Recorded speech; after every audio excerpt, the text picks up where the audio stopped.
Oh, okay. There it is.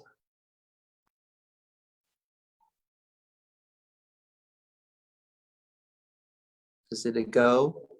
It's the go. All right. Well, okay. Sinadapi, coming to you live from Blackfoot Confederacy territory. Nistu Nidaniko Makoyo Sukoyi. It is my second Blackfoot name. Nistu Amskapi Pikani. I come from the Blackfeet Nation, but also my ancestors come from Sixikai, up by Gleason, and then also Kainai, and Abatspikani by Brockett. So welcome to the Native Wellness Institute Power Hour. 125 weeks. Can you like, woohoo! Just like, we just can't believe the connection and how much our people want healing and how much our people want to watch things like Reservation Dogs, an extraordinary healing series, as well as Dark Winds, as well as some of the stuff on Rutherford Falls, as well as some of the stuff on other episodes and other seasons of where you get all Indians. So I just welcome to the Power Hour. We have been having 125 weeks ever since the pandemic began 2 years and 6 months ago.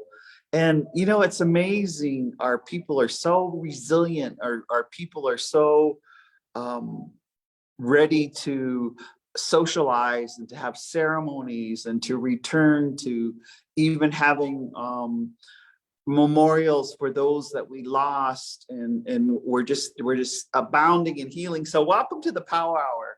So I get to visit with you for a little while, and I wanted to start off, you know, I just wanted to share some stories with you. I thought the first story, you know, because we lost a very valuable person that I worked with at Native American Health Center in the San Francisco Bay Area. And God, they say they have 150,000 Indians living in the San Francisco Bay Area. So, and I believe it, but I wanted to talk about, before we jump into healthy sexuality is kind of the topic, and it's linked. Today I'm coming to you because Native Wellness Institute just facilitated a retreat for the Minnesota Indian Sexual Assault Coalition, which is all their staff has been virtual, and they are all over the United States, and they've been on Zoom, and they finally came together to retreat, to relax, to reflect, to heal.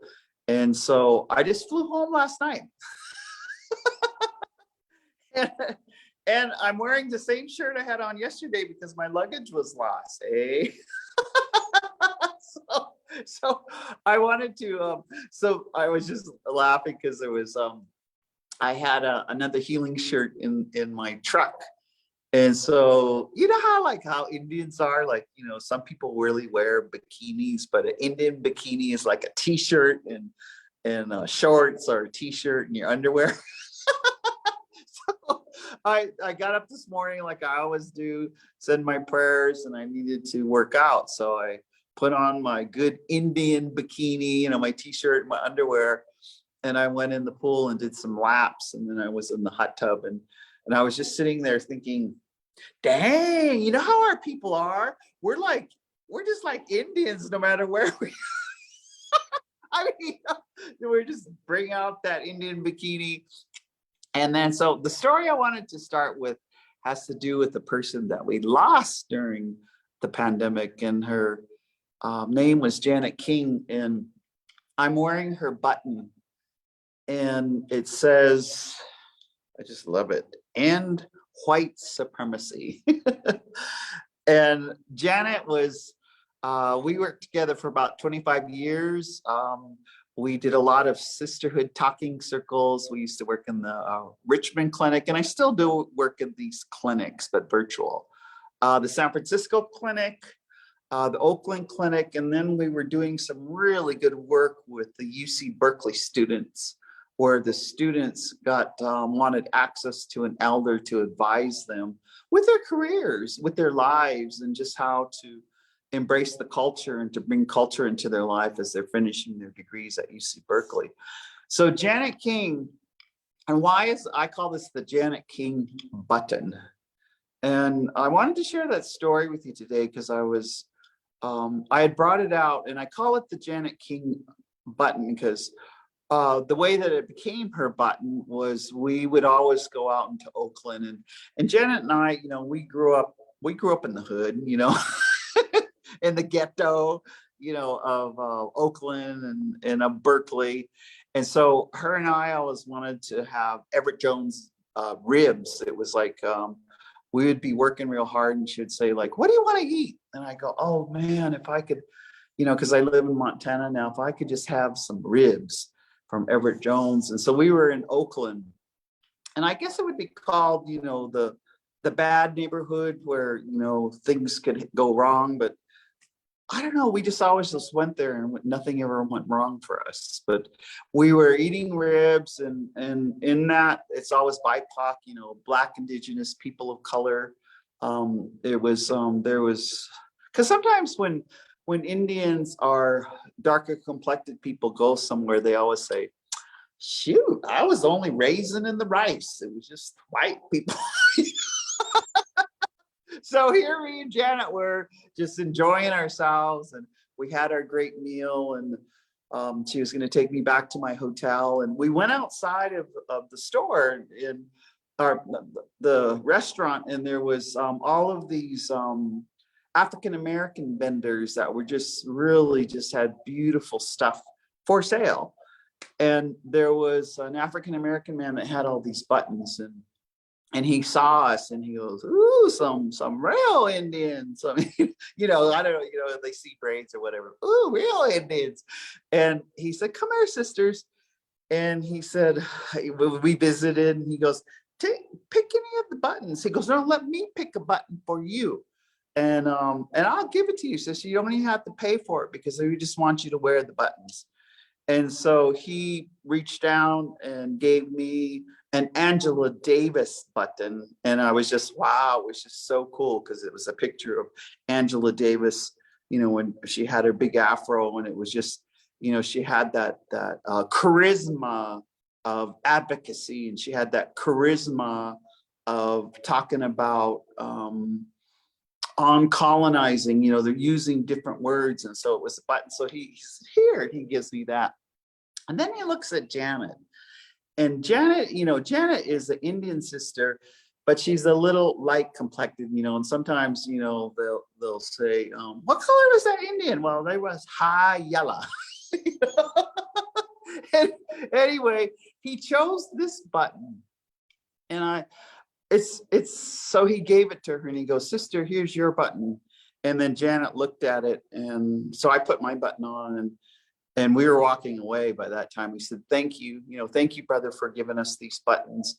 And then Janet, I said, how come, are you okay? Do you want to switch buttons, or do you want to get a different button? She goes, Theda, this, I'm not as comfortable wearing this because, she says, sometimes, I really realize my life, and sometimes it just gives me a tender heart. She said, in my life has been different because I could pass.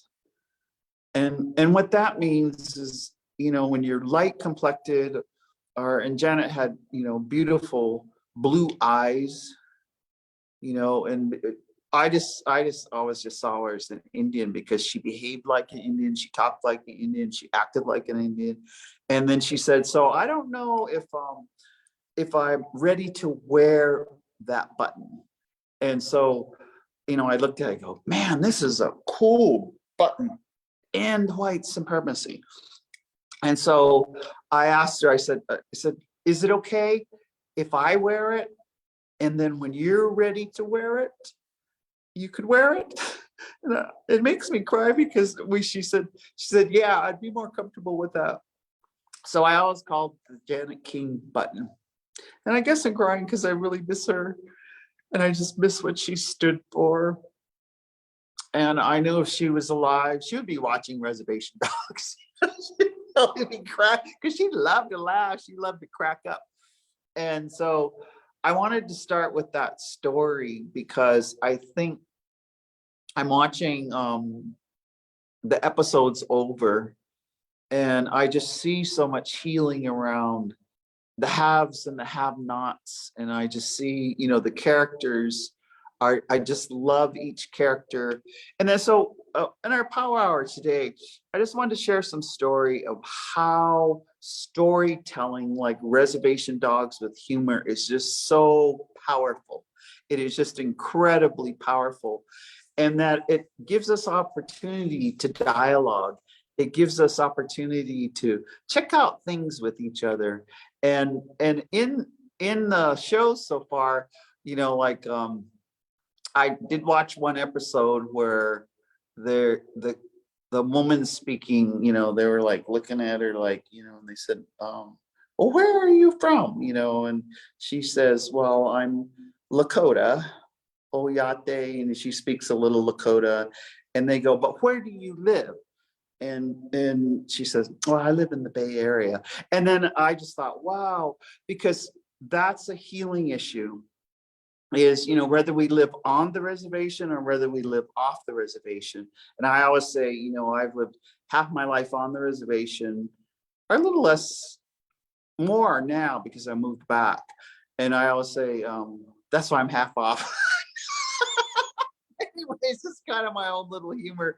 I think about that, and I was thinking about, wow, I just wanted to start with that story of Janet King, because I call it the Janet King, and it helps me heal.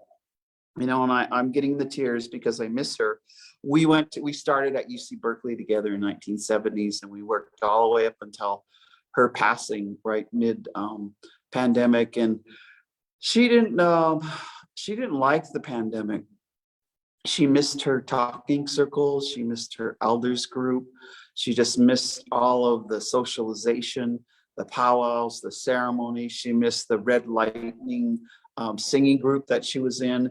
And our last conversation, it was my last conversation, she was just sharing with me that, she was trying to get on Facebook Live and trying to look at virtually. And she said, that's not for me. That's not how I want to work in person with people.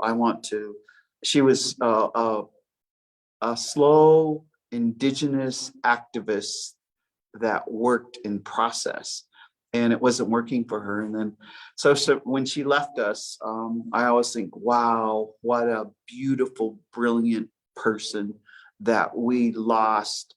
And she was just saying, I can't do that technology. Anyway, Janet, I know you're over there in the Vale. I love you, and I will see you. Kitakito Matsuno, I will see you later, and I know you're not gone forever. So help us out with the power hour. I always, talk to our ancestors over there. So let's start. It's been incredible. I'm coming to you, and I played a small part in season 2, episode 5, which is kind of like the women's episode. And in that episode, it's just remarkable how much the character Priscilla. So remember, I was acting, but then I've been thinking about it lately. Like a lot of that character was who I similar to who I really am. And so we wanted to, on the Power Hour, to take advantage of all the people who love Reservation Dogs, who love Tasba, who love Sterling, who love all of the actors and the actresses. They are just some incredible human beings that are doing storytelling. And it's our people. They act like us. And it's just like one of those great things where you're just like, woohoo! And binging. I hear people are binging on it, watching it together, and then just talking about. So I wanted to share some of the stories having acted as one of the characters. So the part that I play is just a badass auntie, and badass in the sense that she's a health educator, that she's she's at an Indian health service, conference, and I just love the way that they put it together, like yeah, white people go to Cancun, but Indians go to IHS conferences. we are. I mean, that's kind of like what we do. It's like here we call it the per diem Indians.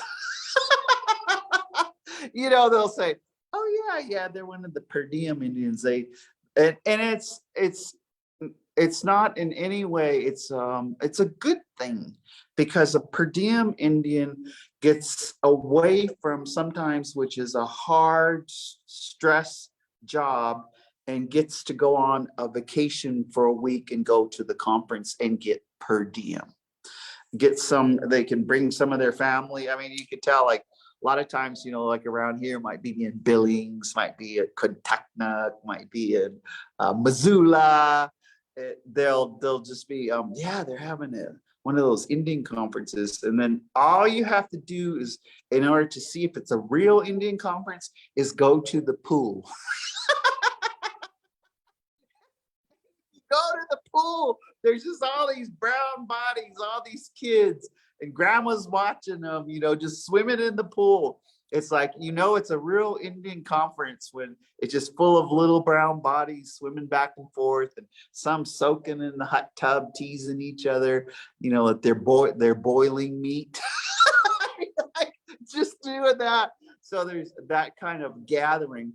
And what's so special about it now is that during the pandemic, since we couldn't be together, since we had to quarantine and wear masks, is that now that it's an endemic and not a pandemic, is that Indians are gathering. Wow. And Indians are gathering not only around the television to watch Reservation Dogs, but they're just gathering at powwows. They're gathering at ceremonies. They're gathering at, they're putting together, oh gosh, like I was just looking today on some of the social media. They're memorializing. I just saw the visual today that one of our brothers, Ron Trombley, brought his mom home, and then all his brothers got together and they put her to rest. There's bringing together weddings. All of a sudden, people are getting married, and it's not just 100 people. It's like 400 people at a wedding. It's all of this socialization. It's when babies are being born, it's that welcoming the baby rite of passage into the world. It's you can see all of the festive, the food, the singing. I was going to share a couple stories with why Reservation Dogs gives us an opportunity to talk about healthy sexuality. And I'll start because I was in Rosebud, South Dakota. So I want to give a up to all of the Head Start out in Rosebud Mission, South Dakota. And a couple of one of our new teammate trainers, Aurora Mamea, and I had been invited to go out there and work with the staff. And so this phenomena, and I call it extraordinary love for Reservation Dogs and love for each of the characters in Reservation Dogs, we came about because the episode in which Priscilla was in it aired while we were in Rosebud, South Dakota, and Aurora and I didn't even know that it had aired, but and there's like 115 Head Start employees, and they take care of 405 children. It's so beautiful, but they had early access. So I guess it was 11 o'clock at night. They had seen the episode, and they didn't know. They just thought I was just some, NWI trainer that they like to have come And they did. So they didn't know. They're like watching it. They go, God damn, that's Theda. Did you? That's Theda. And they were like, one of them said she laughed so hard. She was drinking something and she spit it out and it went out her nose because she laughed so hard when Priscilla said spiritually transmitted diseases. So, anyway, so then you know how the Indian moccasin telegraph works. They called their other coworkers, and then so some of them watched it before they came to our training, which started at 9. We had no idea. We're just like there. And then that's when I saw the extraordinary love for what is shown on reservation dogs. And so I kind of wanted to talk about that healthy sexuality component. So by the time we came in at 9 o'clock and we're starting, you know, people started lining up because they wanted to take a picture with Priscilla. And they wanted to take a picture with this papaya. And it's been interesting, you know. I've been and thank you, Kasba, you know, for gifting this to me. Shailene and I were over there. Shailene was, and thank you, Shailene, for being your elder escort. Shailene takes care of me because I'm her elder. Thank you. I know she takes care of me because I'm her badass auntie. Anyway, and so it was amazing because they all came in. And they all had stories of why they love reservation dogs. And then they all had stories about how they just laughed so hard when they saw that part in several parts of that episode together. And I could see joy in their faces. And then I heard comments like, it's just so good to see our own people on the screen. It's just so good when it's all brown faces acting on the screen and they're doing a damn good job. It's just so good to hear the humor.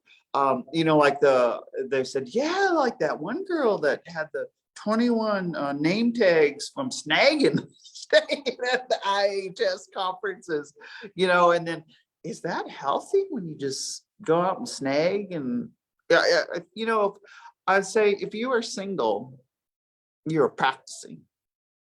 But if you have a vow and you are married, maybe that's not a good idea, just to leave your partner or leave your husband or wife and go snag at the conference. And maybe, you know, that's not good for you. It's not good for the family.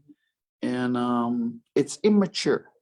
So, okay, so knock it off. So, but if you are single, so we had dialogue with these Head Start staff because they ranged, some had worked there, one worked 32 years for Head Start. One had worked, there was like 4 of them worked 19 years. And then there were some that had only worked a couple of months. And it really, in our wellness in the workplace, we began to they first giggle like, wow, man. And then there was teasing, like this healthy teasing that started to go on, like, I wish Priscilla would give me some of her crystals. You know? Or I wonder if Priscilla would give me some of that medicine, because I think I want to treat myself more sacred. I want to treat my vagina or my scrotum or my penis. I want to treat it better. I want to keep it as a sacred thing before I go out and I snag. So it was interesting because just at Rosebud with the staff they were getting ready for Rosebud Fair. It really, there was a seriousness to it, you know, and what Priscilla did. And so it really, in the group work, allowed us to begin to talk about things. So I wanted to point out, you know, a couple of stories. And this has to do with, you know, having trauma to our grandparents and to our parents, and possibly trauma to us, is that there seems to be very clarity, thought, and healing with some of our millennials, our young people who say, I'm going to wait before I have children. And I heard this there. I heard in the group there, I was sitting with 4 of the really good workers. You know, They were oh, just loving children, just doing all of the activities, and they were from the bus drivers to the teachers. And I was sitting with four of them, and I go, well, how old are you guys? And they were started to tell me, they were 25 years old, they were 28 years old. And I just like, in the show, when I ask each of them, if they have children, so, well, do you have children? And none of them had children yet, at least. And I said, oh, okay. Tell me, are you waiting?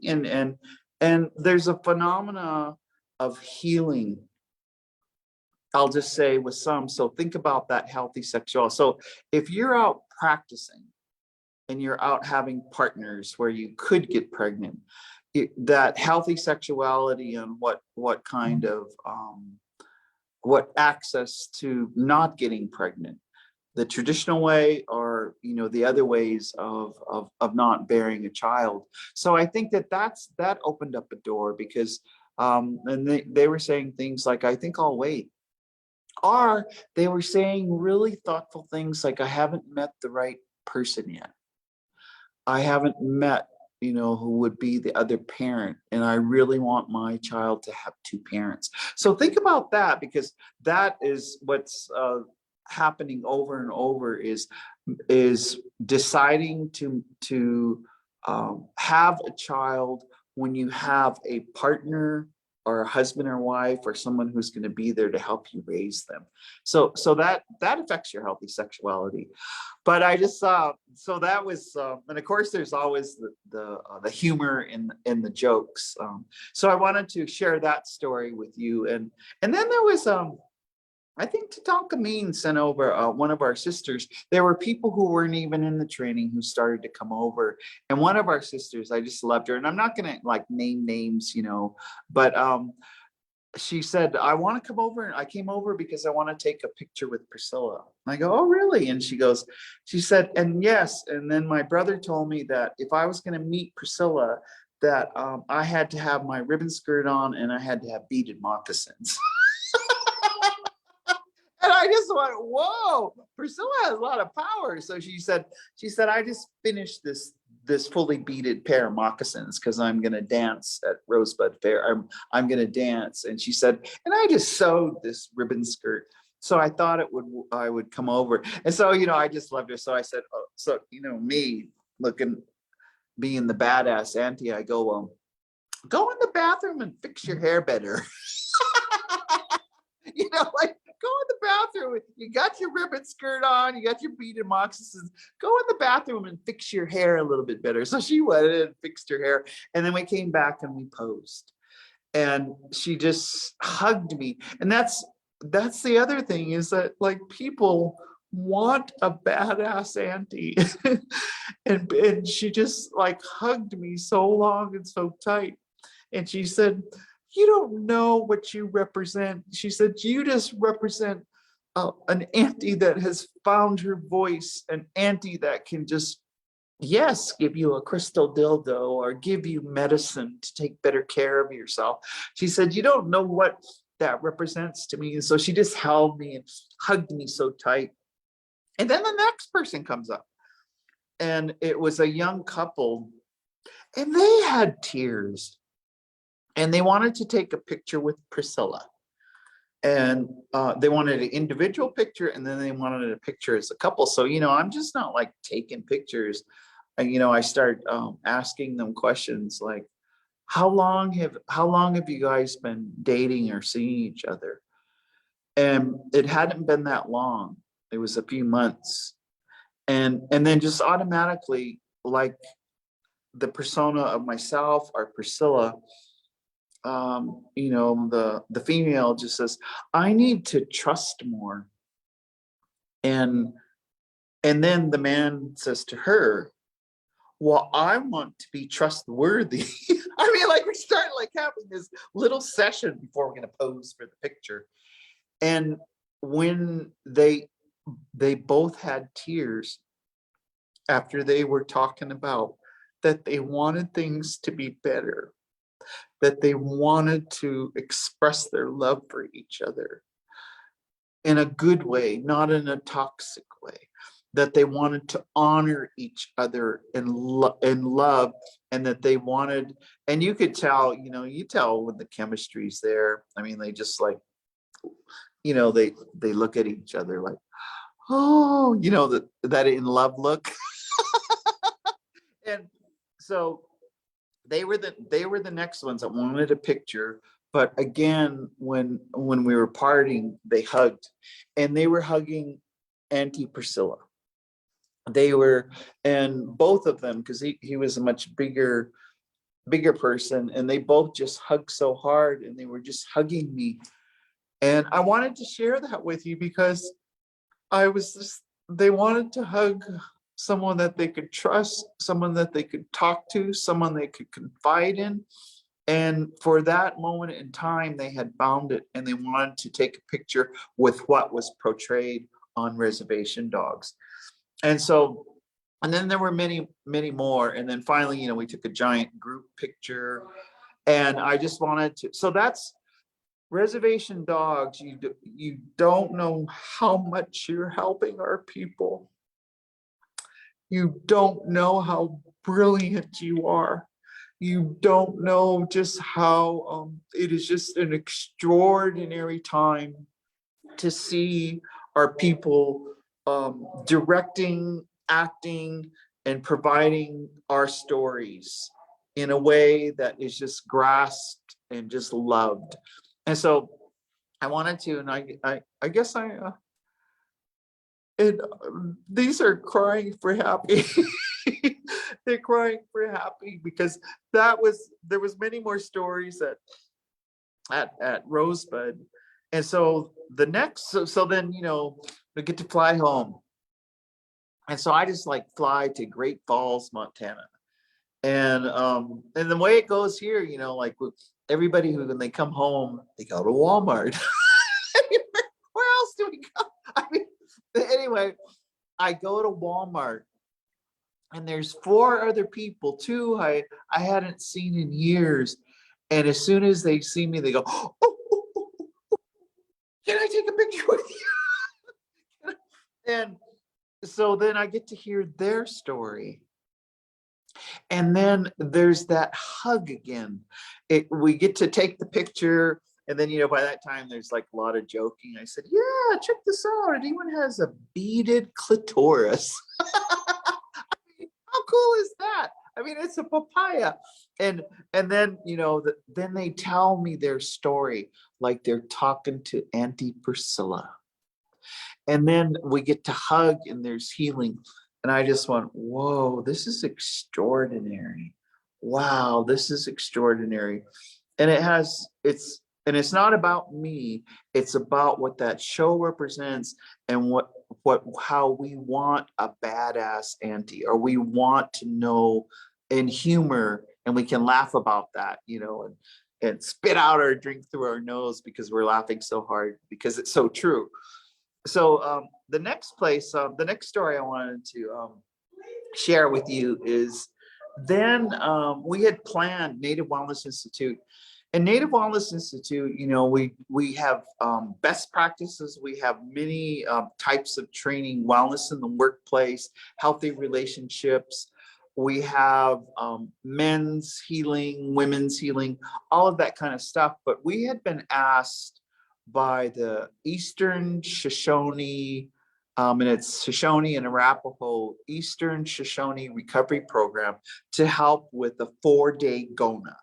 And GONA is Gathering of Native Americans, and it's like, the theme of belonging, mastery, interdependence, and generosity. So the story I wanted to share, that was another giant healing, because one of the things that they had wanted to do, and it has to do with self-esteem, and it has to do with confidence, is they wanted to have a ribbon skirt fashion show. But there was all this humor, like they would say, well, how come we don't have ribbon shirts, or how come we don't have ribbon chaps? And by the end, everybody was saying, maybe we should have ribbon jock straps. Just go get a jock strap and put ribbons and then put it on the giveaway table. It was like, there was such good humor in that. And then people got to visit on a deeper level, a jock strap with ribbons on it. Couldn't you just see? Or, shops, go to INFR and all the shops have ribbons on it, or, a breech cloth, a bunch of ribbons on it. But it allowed just to have some of the humor. But this is the part that I wanted to share with you is, God, they had good gift making. So all that week, they had elk teeth, they had Czechoslovakian beads, so you could bead. There was just such good art supplies. So and those Shoshone and Rapahos, they can make some badass beadwork. I mean, in fact, I'm wearing this. I also wanted one of these hats, and there was a young man he had a vending table with his mom and his sister, and I looked at him, and so the way I went up to him and I go, "What are your pronouns?" And he said to me, "My pronouns are she, her, they, but I'm non-binary and I'm gender fluid." And I just said, "Wow, happy to meet you." I said, "My pronouns are she, her, and badass." Anyway, I started visiting with him. So I got to know this new person, and I got to see his other beadwork, earrings, necklaces, brooches. And then as I was talking to him, I saw this hat, and I want, so this is like an Indian thing. When you get stuff, you can tell when it has the energy of the person who made it. And so I just said, "Wow, this hat really has your good loving energy in it." And so we kept talking and talking, and then finally I said to myself, because sometimes I'm not a connoisseur of hats, and I always like to give whoever's selling them you could barter, and I know that they could be quite expensive. And he came down, what he just said, a very low price, and I'm not here selling. So I just said, "Are you kidding? You'd give that to me for that, Mom?" And so I bought it. And I have it on now because I lost all my luggage. I was just, but I've been wearing it, and it has to do with allyship, and it has to do with people that are two-spirited, that have healing power. And this young person, non-binary, gender fluid, is one of those individuals. So when I put it on, I think it has the energy of healing. And so I decided to wear it today. So let's talk about what's healthy sexuality on the Wind River Reservation. And it started with, it was humorous again, because everyone would be laughing, and some people just ran in and said, "Hey, I saw you on Reservation Dogs. Could I have a photo?" And then some people started saying, "What was in that medicine that you gave?" And we were talking about different medicines, because there was, some elders that were 75 years old that came in. There were some elders that were in their 70s, and they were both from Arapaho and Shoshone, and they were sharing their medicines, they were sharing their songs. And then there was some elders, as well as our team, who was making hand drums. They were pulling in, and then they made a big drum. There was just all of this activity. And so I decided, it was just instinct. I thought, what if I'm gonna get those little bags like it was on Reservation Dogs. And so I got like those little, like their little sandwich bags, and I'm just gonna write on it, Reservation Dogs and Priscilla's Medicine. I don't know, it's kind of a humor, because we had these beautiful elk tooth necklaces and all of that going on. But I put 9 bags on the giveaway.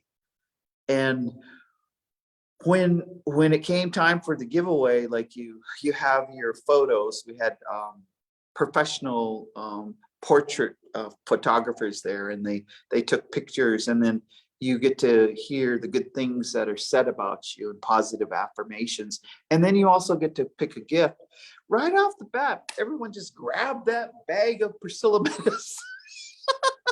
And so the story I wanted to share with you is because it was and there was a couple young people, and we had a sobriety powwow when it all ended on Saturday. It was a fantastic community-wide, they had exhibition, they paid. It wasn't like competition. They paid the drums, and it was a sobriety powwow. And so a couple of the younger people that had grabbed the bag, this is a story I want to share with you. At first it was like laughter, but one of the young men, he goes, "What's in that medicine?" And I had put some California sage, and then I had some bear root, and then I had some bitter root. I put that in, and I just put medicine in the bag, so there was some medicine. But what it started to do, he said, how do you use it? And so I was laughing. I said, well, on the show, they use it to smudge their sacred parts so that they feel good, so that they honor their sacred parts before they go out sagging. And then sometimes they might smudge them, and they don't need to go out snagging. They might just lay in bed and watch TV. Or we were laughing, and so he was just sharing, just that he really likes this one person, and I was just like, oh, we were just talking, and so what really happened is we got to talk about the medicine that was in there and how it's used to cleanse off, and how that medicine is used to protect you so that nothing bad comes in. So it ended up, again, what's happening is this healing is happening because of what Auntie Priscilla gave on that show. And then, then the next it was a young woman, and same thing. She said, what's in that medicine? And at first I said, well, what was in your bag? Because there was different things in different bags. And she goes, oh, well, there was like a little brown root. And I go, oh, I think you got bitter root. So then we had like a whole session of what bitter root was used for. And then we got to talking about what she was looking for in a partner. Then we got to talk about what the kind of partners and the kind of relationships she had viewed in her family. And then it was like another healing session based on this bag of medicine that badass Auntie Priscilla had given. So I wanted to share that with you, because one of the things that in our last show, we've always talked about healthy sexual attitudes and sexual abuse, and just reminding, and I'm almost gonna this is like, if you want to heal, a healthy mindset is sex is a controllable energy. Sex is a choice. Sex is a natural drive. Sex is nurturing and healing. Sex is an expression of love. Sex is sharing with someone. Sex is part of who I am. Sex requires communication. Sex is private. Sex is respectful. Sex is honest. Sex is mutual. Sex is intimate. Sex is responsible. Sex is safe. Sex has boundaries. And sex is empowering. And I just wanted to, I'm going to pull this out all the time, because we're really in a state where we're moving away from the sexual abuse mindset.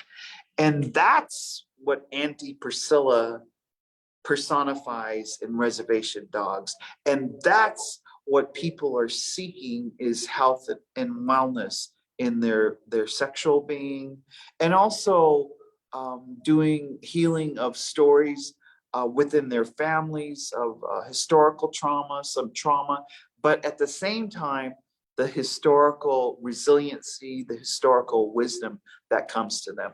So that was an amazing. There's also Wind River. There was just such deeper healing, because we go through exercises, what broke apart the Wind River and what will bring it back. And so, but I just want to say that watching for everyone, and some, decided, how do you get Hulu? That was at the sobriety powwow. Everyone was saying, how do you get Hulu? I want to watch this thing. How do you, I want to watch this. And then, oh, you can come over to my house. I got it. It was just like this happiness, this joyful thing of all getting together and watching Reservation Dogs.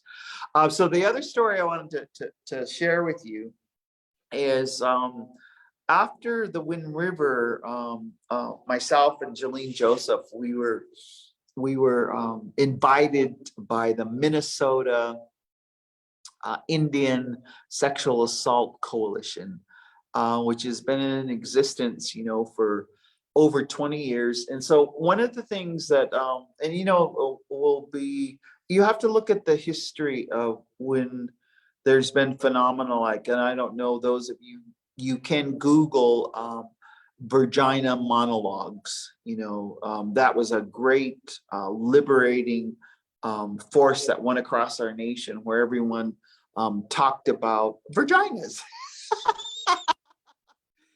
But it helped healing. It helped so many. And so one of the things that happened at the Minnesota gathering, and this is Native Wellness Institute. We always do wellness in the workplace. And one of the strongly suggested phenomena that needs to happen is that we have retreat time for staff, that we have retreat time for teams that are developing. And with the pandemic, there was a lot of waffling of people changing careers, new people coming in, and bringing trust together. So I just want to give a shout out.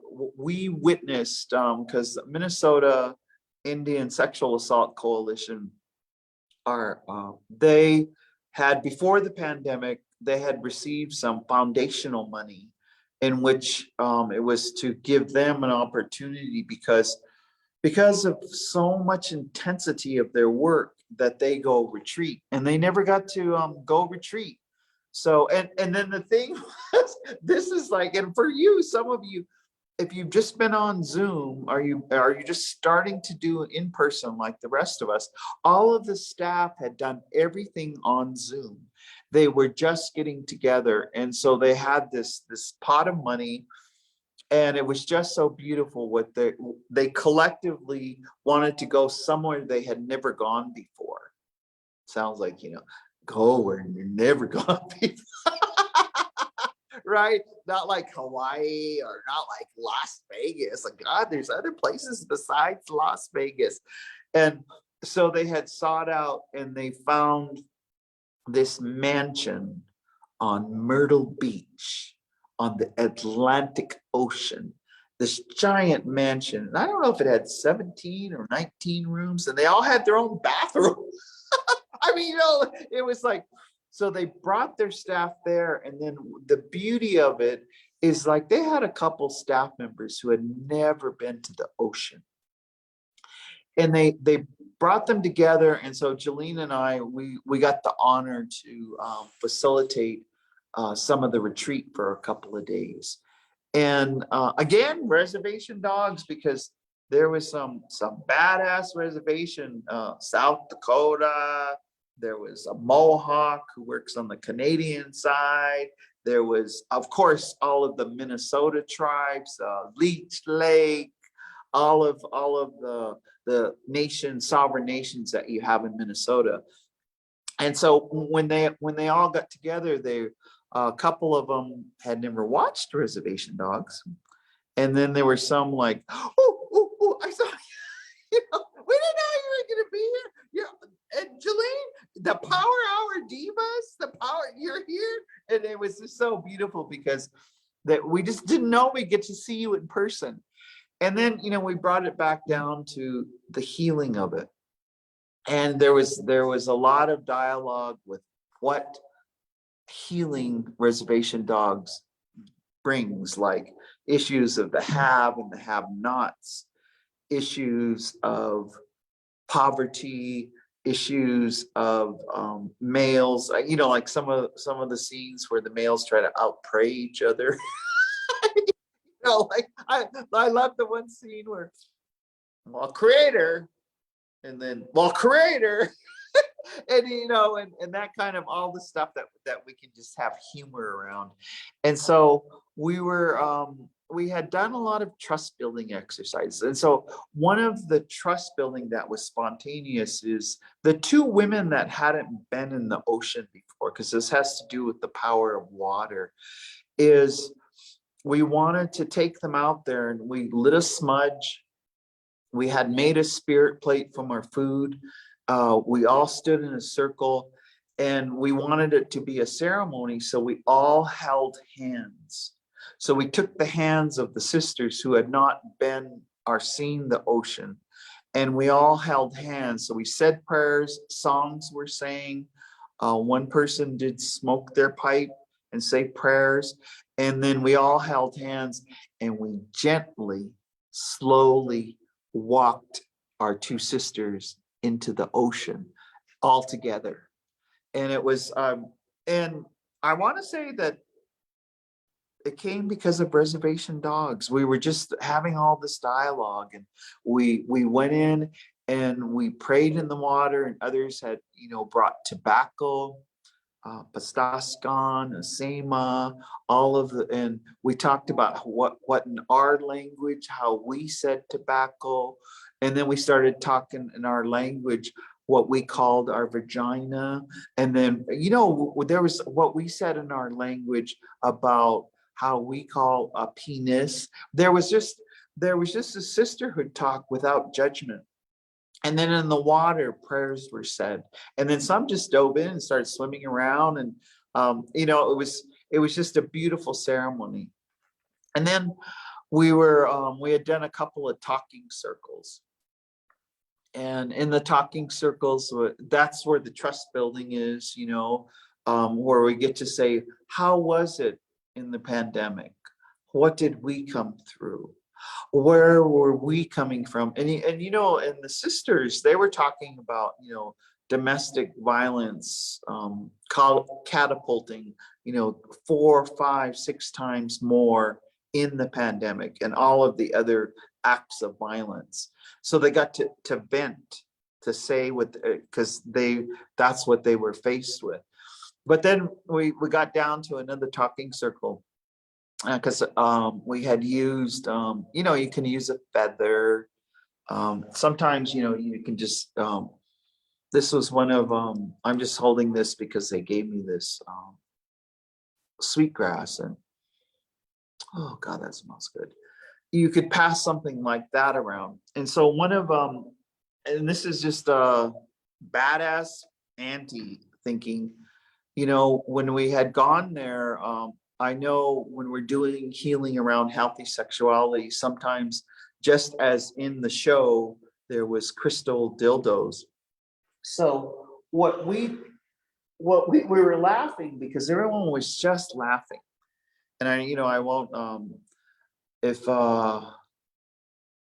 you're a prude, I apologize, but that's too bad, because we have to. So we took this instrument of, I guess that's can be used in many ways, but we took it, and we, instead of passing around a feather, instead of passing around a sacred rock, we passed around this dildo in a talking circle. And I just, like, some of the sisters were like, woohoo! Or some were like, oh my God. And then some were going, oh my God, I can't believe it. There was laughter, and some laughing so hard there was tears. And we said, well, should we do it? Let's just pass it around. We got deep. We got deep, because as it was passed around, it allowed all of us to share some of our stories. So and and I will never break confidentiality of others in a talking circle, so I could share some of what I shared. I remembered in 2010, because from like the 1990s, we used to have women in wellness, and then we'd have men in wellness, and then we had these beautiful gatherings of women in wellness and men in wellness, and we would bring them together, and then we would have forgiveness ceremonies.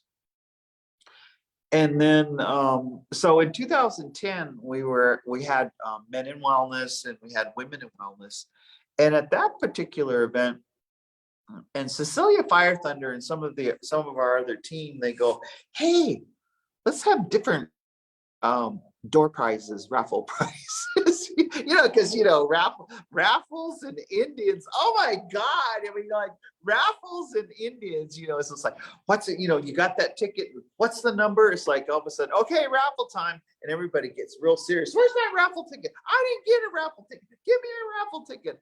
Anyways, and then read that number over again. If they ain't here, they can't get it. If they ain't here, they ain't here. Read another number. And then all of that, it's like Indians and raffles is like a big deal. So anyway, in 2010, some of our team at the Women in Wellness, because we're going to talk about healthy sexuality, and one of the topics was masturbation. And when you're celibate, or when you're deciding to do some healing, that you just don't go out and use humans to masturbate with, that you actually have tools to masturbate. So long story short, during the raffles, we raffled off dildos. We raffled off, and it was just like, people would laugh, and people were like, oh my God, when they'd say, okay, we're raffling this, and they would hold it up, big purple one. This one has 10 speeds. This one has 20 speeds. Whoa, this one has slow speeds. and it began that beginning of the dialogue of healthy sexuality. And so those were raffled off. And so I started with, when I was holding that dildo, and I was in that talking circle. And then I started, I shared some of my story of when I was perpetrated by a medicine man, when I was groomed, and how many years ago that was, and how I had to Sundance for many years to do healing, and how I had to do forgiveness. And I just remember, I remember a point where I began to pray for my perpetrator, where I began to wish him well. And that, that's real different, where you want to harm or you have rage towards a perpetrator. And pray for him, and actually letting it go, and praying, they say to pray for your enemies. And I just remember, I remember being in Sundance. I remember, like, it's like the third day. I remember, when the top of your mouth is just so dry. And I remember, it's like that third day where you can make it, and you're just wishing you could dance all the way till that evening. Then you have one more day, but you concentrate on the center pole. You concentrate on your prayers, and you concentrate praying for your sisters that you're dancing with. And I remember it was like, back in 1997, right around there, I was dancing with Buster Yellow Kitten's bundle. And so was my mother, and so was, my cousins. And I remember praying for my perpetrator. And I had some kind of release. And the release, and I'm touching here because it felt like it was stored in my body, that the sexual abuse of that perpetrator was stored in my body. And it felt like it was right here. And But when I was praying for him, and I was just begging to have forgiveness and to let go of him and let him go on and live his life and heal, that he healed. And I just remember that there was like it felt like a burden in my being. And I just remember dancing and just dancing hard at the Sundance. And it was like I got light. It was like it lifted off and it was gone. And I'm sharing that now because that has to do with healthy sexuality. Because for Native women who have been groomed and perpetrated, our Native men also are LGBTQ and transgender. The healing is we have to start as not only talking about it, we have to heal about it and we have to make it okay. And we can't be a prude. And I was, that word, a prude is someone who's, oh, don't talk about that. Oh, that's not right. How dare you have something phallic? Oh, don't, a prude. The prudes are going to keep you from not healing. And so, and I'm just saying it was strong because we want to, Native Wellness Institute, by this power hour, we want to encourage you to have opportunity in safe places to talk about these stories and to talk about healthy sexuality and to talk about what happened to you. Just like what I'm sharing with you, I'm feeling like I cry, but I cry because I want to heal. And I really think in that, when that happened, like in 1996, that it allowed me to become more of my healthy sexuality being.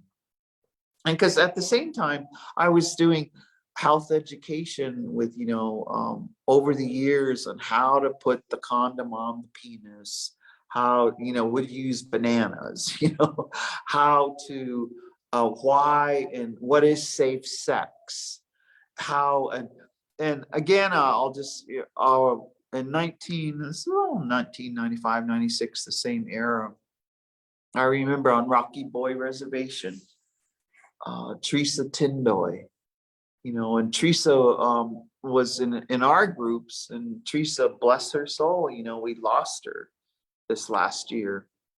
Is Teresa, she shared with us that she remembers as a young girl being in a teepee, we call it lodges, and that she remembers that it was a woman's lodge in which there was openly, it was talked about. And she remembers the lesson was for the women there, it was how to pleasure your husband so that your children were spaced 2 years apart. And so that you got to breastfeed, that you got to nourish them, and that they were like at a good place so that you could have another baby. And so, and she said, and I say that because she said it wasn't nasty, it wasn't dirty, it was a natural process. And it was, she was a little girl in there, and all the women are sitting and they're all talking about how to pleasure your husband without getting pregnant. So I wanted to say that much. And so, and I'll just say, Shailene, tell me when it's like 5 minutes before the hour.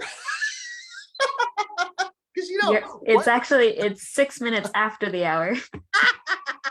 So I just knew it was around there because when badass Auntie gets talking, sometimes you just got to listen and shut up. No.